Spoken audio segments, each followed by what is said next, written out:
Is John Tory the next Ontario Liberal leader? Some polling indicates that he may well be the frontrunner. Hey guys, how's it going? Thanks for tuning in. And if you've been following politics lately, you've noticed that when we talk about polling and electoral data in that sense, our focus has been squarely on the federal scene in the recent weeks and months. As SNC-Lavalin happened and as the Trudeau Liberals have started to really dip in the polls. And with the Ontario election not happening until 2022, and the Liberal leadership contest not really happening until at least the end of the federal election, there hasn't been a whole lot of news on that front. But a story broke today, and it's sort of flown a little under the radar. Robert Benzie at the Star, using data by John Corbett, he's a Ontario pollster, shows that if the Liberal leadership race was to happen right now, John Tory would be an overwhelming favorite. John Tory, Toronto mayor, and crucially, a former Ontario Progressive Conservative leader, about a decade ago. He was the leader of that party. The polling indicates that Tory is at about 41% support.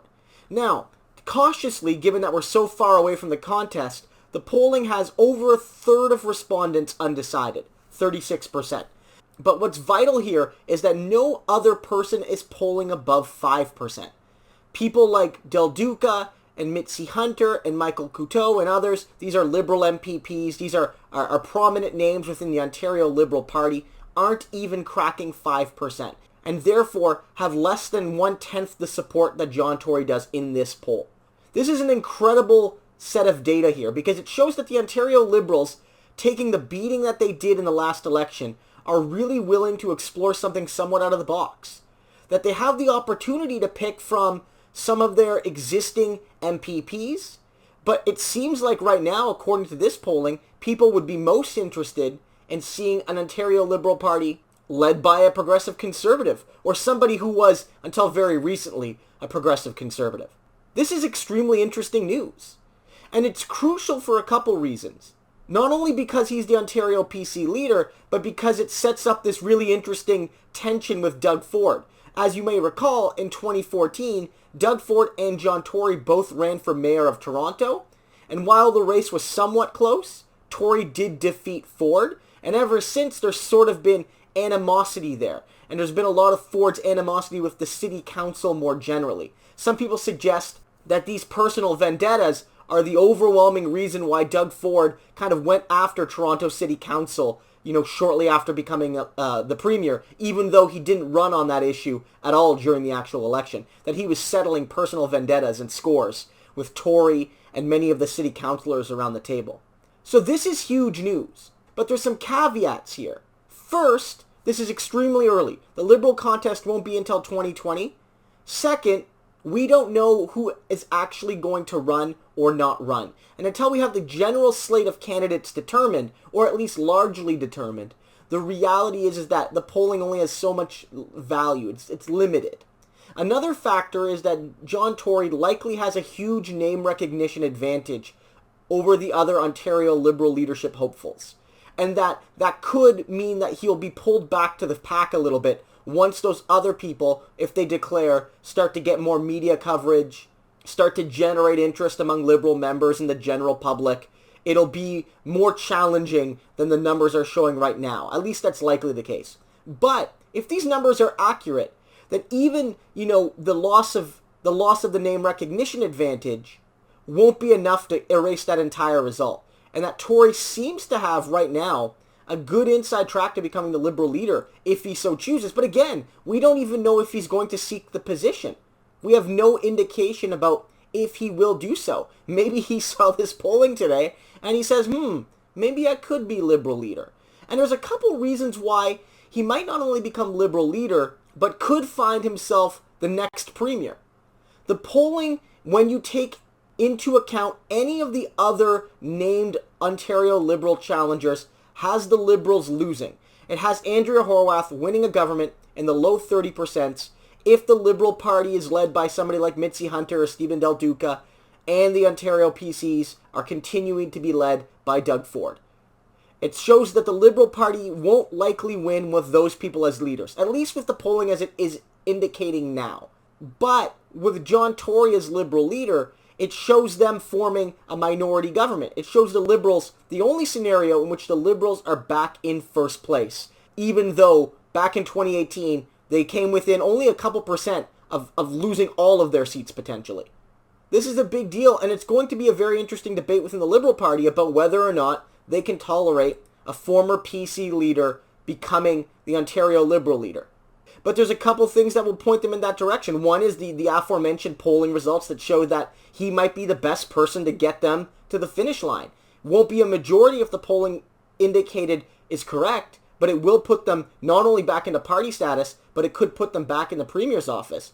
But it's also key because in the last mayoral election, John Tory did win every riding in the city. He won every ward.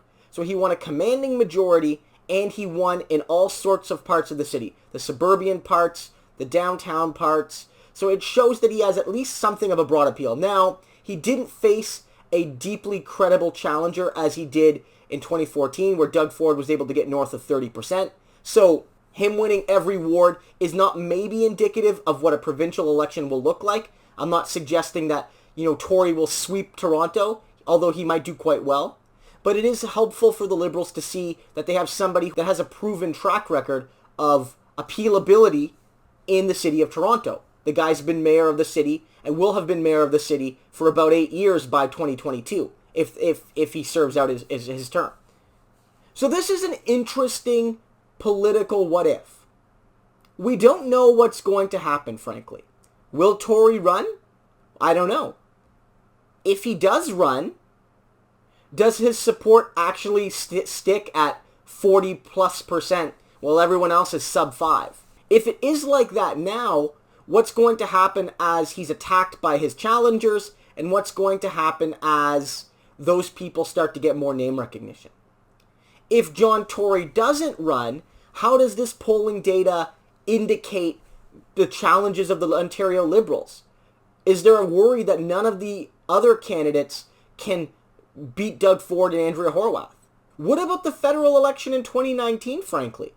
What about some Liberal MPs who maybe, if they lose their seat, or maybe if they fall back out of government, would rather take a shot at being Premier than being in the opposition benches? These are all questions that are going to be asked. But I think it's really interesting from a political perspective and from a narrative perspective that right now, the most credible person to become the next Ontario Liberal leader, based on the polling data and based on the narrative that can kind of be set in terms of his ability to win general support and specifically support within the province's biggest municipality, is a former progressive conservative leader. And I have to say that this really does indicate, in my view at least, that the Ontario Liberals and the Ontario PCs really aren't that different of parties. That a lot of Liberal voters really, really detest Doug Ford and don't like a lot of conservative policies. But when it comes to the elite in each of those parties, there's a lot of incestuousness. There's a lot of cross-pollination.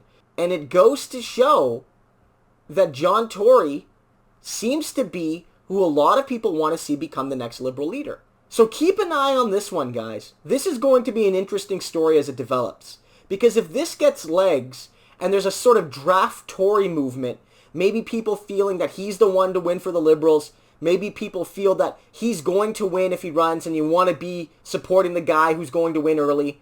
Maybe there's a feeling among the Ontario Liberals that while in 2014 and 2018 they ran left to try to eat the NDP's lunch, maybe with a deeply unpopular Doug Ford, maybe they feel disaffected Conservatives are an easier sell than disaffected NDPers. Maybe they feel a center-right person like John Tory could be their option. Keep an eye on all of this, because this is going to be a very interesting story. So thanks, guys, for listening. I just want to thank everyone who subscribed to my Patreon.